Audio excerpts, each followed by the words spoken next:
Il-Bank Ċentrali ta' Malta nnieda il-karta l-ġdida tal-€5 ta' sensiela Ewropa li ser tinħareġ mill-Bank Ċentrali Ewropew għaċ-ċirkolazzjoni millum.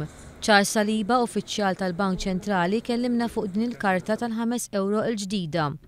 Illum ħarġet ċirkulazzjoni din il-karta tal-€5 li ħad tiġi ċirkulata anka b'mod normali il-mod ta' kif jiġu ċirkulati l-istess il-flus l-oħrajn.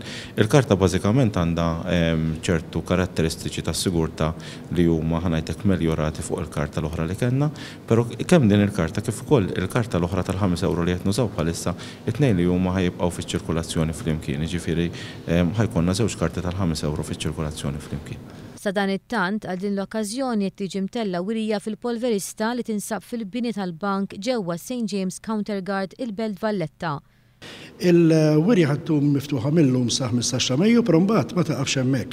Aħna qed insejħula Portable Exhibition, għaliex fi żmien fil-xhur li ġejjin sa tkun esibita fil-banek kommerċjali, però mbagħad wara għandna l-intenzjoni wkoll li napproċċjaw lill-edukazzjoni, Dipartiment tal-Edukazzjoni biex nippruvaw tiċċaqlaq minn skola l-oħra, allura hemmhekk kun qegħdin nedukaw u ninformaw ukoll l-istudenti mill-aspett storiku. Il-wirja se tkun miftuħa kuljum matul il-ġimgħa bejn id-9:30 filgħodu sa 3:30 ta' wara nofsinhar.